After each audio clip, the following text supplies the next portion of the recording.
chapter called applications, I want to focus a little bit more on the actual applicability of fuel cells. In this frame, I want to have a look at how economical it is to actually operate fuel cells in certain areas, and how does it compete with its closest rival, the battery. Let's dive right into it and first of all have a look at this economic viability of, and I want to stress this here explicitly, of green hydrogen. So please recall that from earlier, we're not talking about blue hydrogen being hydrogen originating from fossil resources. Here we are talking about green hydrogen. So what this list here shows us is basically a ranking of areas where the use of green hydrogen will at some point be without an alternative and where it would be relatively uneconomical for operation. Without alternative is regions like fertilizer, hydration of certain products, and methanol.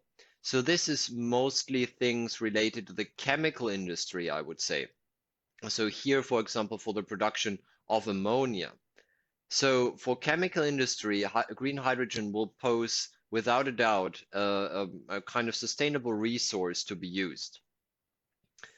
Some areas where it's imaginable that green hydrogen might take an important role is, for example, in ship transport, for mobile machines and devices, in steel production, and also for long-term energy storage. Hydrogen energy storage is something pretty much relevant.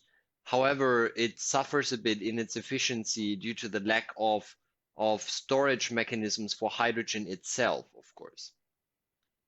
Still thinkable, relative, not really without an alternative, but still relatively economical if it makes its way to the market, would be long-haul flights, coastal ship traffic, and also kind of remote train traffic, where it might be too expensive to obtain an electrification, and where these fuel cell trains might run in a more optimized way than gasoline-based trains.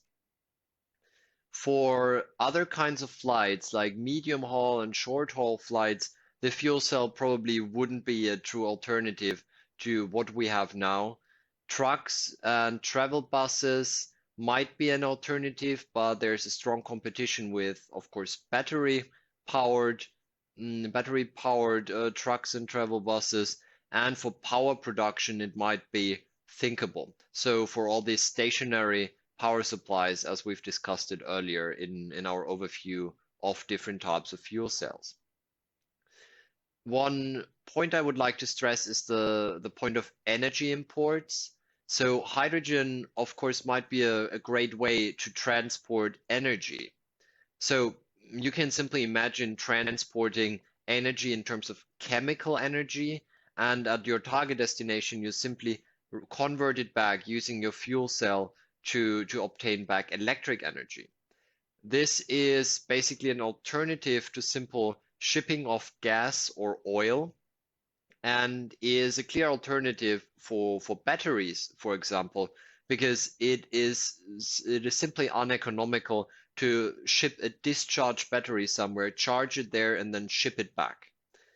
For continuous energy supply and business heating, the hydrogen fuel cell might qualify, but is of course hampered in its activity and usage due to the strong position of electrification and also oil and gas still. The two categories where hydrogen fuel cells, or basically green hydrogen fuel cells, wouldn't make a difference is rural train traffic, simply a truck distribution network, so short-term tracks, and residential heating, bicycles, city delivery, actually also in cars, as we will see on the next slide, and metro and city buses. So everything which is related to shorter distances, effectively.